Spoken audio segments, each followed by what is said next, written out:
Assalamualaikum warahmatullahi wabarakatuh. Selamat malam sahabat, terutama selamat malam Kang Andi yang tadi bertanya tentang bab rezeki ya. Alhamdulillah kebetulan Abah delay 2,5 jam. Harusnya flight jam 7 adalah ke Bangkok ya, sekarang katanya delay 2,5 jam. Kita baru bisa boarding adalah jam 9 ya. Tapi tidak apa-apa, semuanya pasti baik kalau menurut Allah. Nah, makanya karena itu Abah punya kesempatan adalah ingin berbagi sedikit dengan Kang Andi yang bertanya tentang hakikat rezeki ya. Nah, rezeki ya kalau dilihat dari segi adalah bagian daripada takdir mu'allaq tadi semua. Artinya rezeki itu adalah bab takdir yang masih bisa dirubah di sini. Nah, walaupun di dalam Al-Quran sebetulnya banyak Allah seolah-olah di dalam bab rezeki itu Allah adalah menjamin ya. Maka menurut pandangan ulama dan saya mengambil dari pandangan Imam Ghazali adalah rezeki itu kurang lebih dibagi 4 macam. Yang pertama adalah rezeki yang dijamin. Rezeki yang dijamin itu disebut dengan rezeki madmun tadi semua. Yang kedua adalah rezeki yang dibagikan. Adalah telah dibagikan dengan rata kepada seluruh makhluknya. Ada yang disebut rezeki maksum tadi semua. Adapun yang ketiga adalah Kang Andi adalah rezeki itu disebut rezeki mamluk. Adalah dalam kitab Lauh Mahfud sudah ditetapkan milik yang akan kau miliki tadi semua. Itu mamluk ya. Adapun rezeki yang keempat adalah yang disebutkan dengan rezeki mau'ud dengan Nah, di antara 4 yang ini, maka rezeki yang 3 adalah sesungguhnya tidak bisa dirubah dengan dengan bertambahnya ketaatan. Dengan bertambahnya ketaatan tidak akan bisa merubah rezeki yang sudah dibagikan, rezeki yang sudah dijamin, dan rezeki yang sudah dimiliki mamluk tadi semua. Tidak akan bertambah dengan ketaatan dan tidak berkurang dengan maksiat ya. Tetapi rezeki yang keempat ini adalah yang disebutkan dengan rezeki mau'ud tadi semua. Rezeki ini adalah ada kaitan dengan sebab akibat ya. Jadi rezeki maud ini adalah rezeki yang bersyarat tadi semua ya. Artinya bisa kita meraihnya kalau seandainya kita memiliki ilmu tadi semua. Maka inilah bagian rezeki yang sebenarnya terbesar kepada kita manusia. Maka disitulah kita adalah membutuhkan ilmu untuk menjemputnya tadi semua. Nah, inilah yang mungkin di antara pembagian rezeki ya.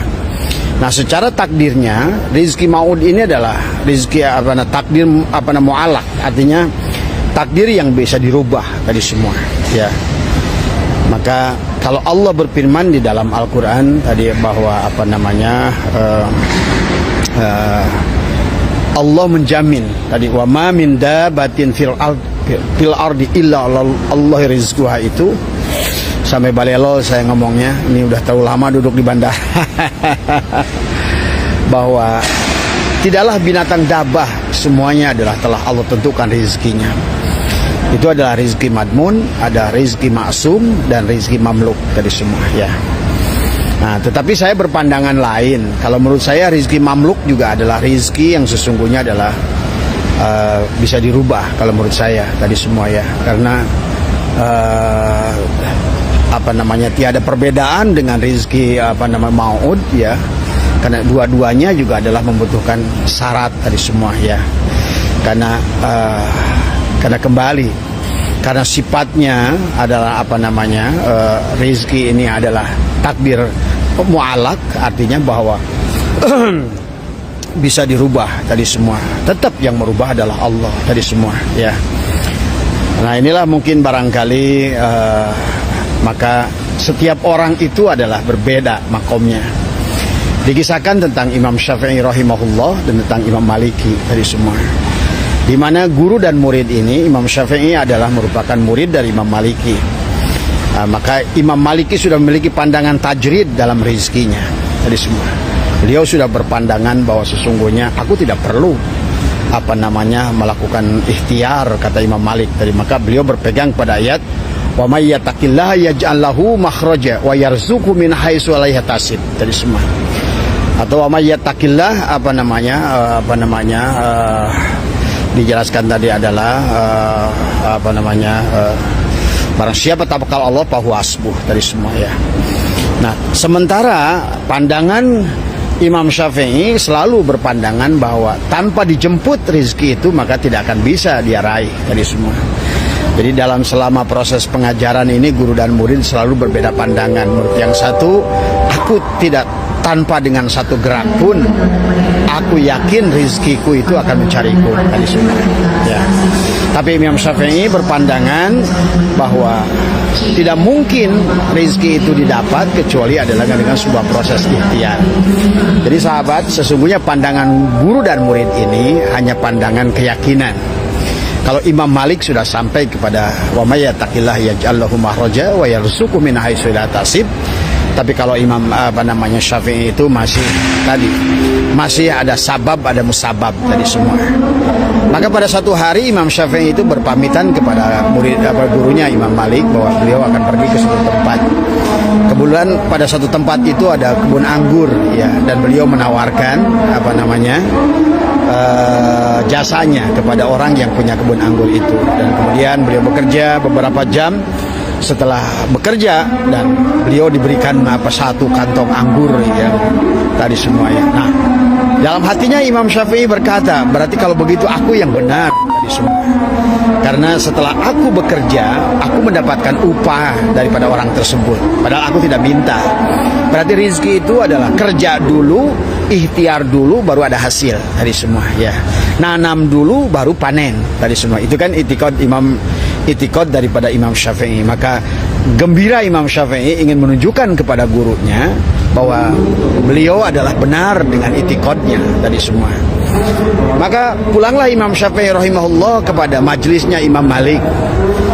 Pada sampai di rumahnya Imam Malik, sahabat sudah menunggunya tadi semua. Assalamualaikum guru. Waalaikumsalam Syafi'i, bagaimana tadi semua. Imam Syafi'i dengan sedikit bangga, dengan tersenyum, wahai guru, ternyata pandanganku selama ini adalah benar. Benar bagaimana Syafi'i, kata Imam Malik. Karena dulu aku selalu beranggapan kalau aku menjemputnya pasti rezeki itu ada. Jadi rezeki itu baru ada kalau aku menjemputnya. Dan tadi aku mendapatkan sekantung anggur karena aku telah membantu seorang petani yang sedang panen anggur. Imam Malik tersenyum tadi semua. Wahai Syafi'i, ketahuilah sesungguhnya tadi pagi aku itu sedang menginginkan makan buah anggur tadi semua. Dan ternyata hari ini aku mendapatkan anggur, engkau telah membawakannya untukku. Dan engkau yang bekerja, malah akulah yang pertama memakan buah anggur ini. Imam Syafi'i pun tertegun. Nah, sahabat, tentang pandangan Imam Syafi'i dan Imam Malik ini dua-duanya benar.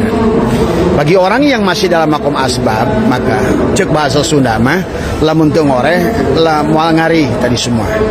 Tetapi kalau seandainya orang sudah sampai kepada makom tajrid tadi semua, maka tidak ngoreh pun dia bisa ngari. Karena tadi kata firman Allah, wa may yattaqillaha yaj'al lahu makhraja wa yarzuqhu min haitsu la yahtasib.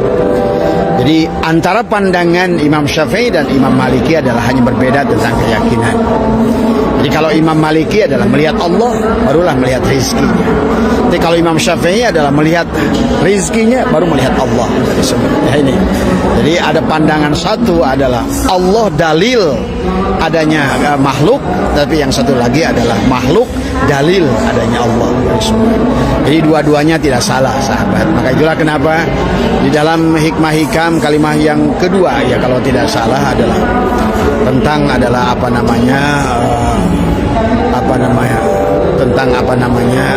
iradatuka tajrida ma'iqamatillahi ya kapil asbabi masyawatil khafiyah. Tapi sampai wa iradatuka asbab, itu nanti dilanjutkan adalah inhitatun anil himmatil aliyah dari semua. Jadi ada orang yang dalam makom asbab Jangan meninggalkan asbab dan semua. Kalau keyakinan kita, Kang Andi, adalah saya kayaknya tidak mungkin mendapatkan rezeki itu adalah kecuali saya menjemputnya, kecuali saya bekerja tadi semua, ya. Maka lanjutkan kerjaan itu sampai nanti Allah datangkan keyakinan pada hati kita. Kayaknya saya udah bulat penuh dengan seyakin-yakinnya tadi semua, ya. Nah, tapi kalau Anda masih ragu untuk berhenti bekerja, masih ragu untuk berhenti berikhtiar, jangan berhenti ikhtiar sampai Allah hentikan ikhtiar itu dan tanamkan keyakinan pada Anda. Pada sesungguhnya ada cara lain juga dalam bab rezeki, adalah pada saat kita serahkan semuanya. Karena pada dasarnya baik rezeki madmun maupun rezeki maksum maupun rezeki mau'ud maupun rezeki mamluk, semuanya sesungguhnya ada di tangan Allah. Cuma bedanya ada rezeki yang masih bisa kita rubah, karena rezeki itu semuanya kalau menurut Abah adalah tentang takdir mu'alak, ya. Dan takdir mu'alak itu masih bisa dirubah dengan syarat tadi semua, ya, dengan sebab dan akibat tadi semua, ya. Mungkin barangkali itu saja Kang Andi, ya, mumpung Abah ini kayak masih ada waktu, ya, sambil menunggu, ya, itulah barangkali Tasara, ya, Abah mau ke Bangkok ini tadi semua, ada undangan dari sana sekali, ya, semua, ya. Ya, itu saja barangkali, singkat saja karena mungkin ini suaranya berisik sekali. Ini adalah inilah semua, ya. Bayangkan berangkat dari jam 3 siang sampai jam segini belum masuk ke dalam pesawat. Delay lagi setengah jam. Tapi kalau kita memahami tidak ada satu perkara pun yang bukan darinya, percayalah dari semua. Dan semua yang datang darinya adalah pasti baik dari semua, ya. Maka inilah pelajaran kepada kita sekaligus untuk melatih kesabaran.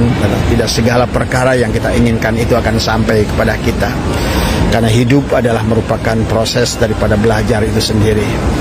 Maka oleh karena itu, maka Abah sarankan kepada siapapun kita, jangan mengeluh. Karena pada dasarnya pada saat kita mengeluh adalah kita sedang menetapkan masalah, ya, tadi semua. Jangan mengeluh tadi semua. Nah, yang kedua adalah yang harus kita jaga adalah jangan pernah menolak sebuah ujian, dan jangan diminta dihilangkan ujian. Adalah lebih baik kita mintalah pada Allah, bahwa sesungguhnya Allah berikanlah kekuatan bahu dan kakiku untuk menerima ujian tadi semua. Karena pada dasarnya segala apa yang terjadi pada kita bukan dengan sekonyong-konyong, semuanya ada makosid, ada maksud dari Allah yang tersembunyi kepada kita, yang kalau kita mampu membacanya adalah penuh dengan hikmah, dan semuanya percayalah penuh dengan kebaikan kepada kita. Itu saja tadi semua. Tidak ada yang lebih hebat di dunia ini. Yang ada adalah hanya orang sebagian diberikan petunjuk oleh Allah dan sebagian lagi belum mendapatkan petunjuk dengan baik, ya. Itu saja barangkali yang bisa Abah sampaikan, ya. Kang Andi sehat semua, insyaallah. Nih kelihatannya udah ada panggilan, Abah mau masuk ke dalam pesawat. Terima kasih, ya, terima kasih semua. Terima kasih Sarah, semua sehat, ya, semua. Terima kasih. Assalamualaikum warahmatullahi wabarakatuh. Bang Ulin, terima kasih.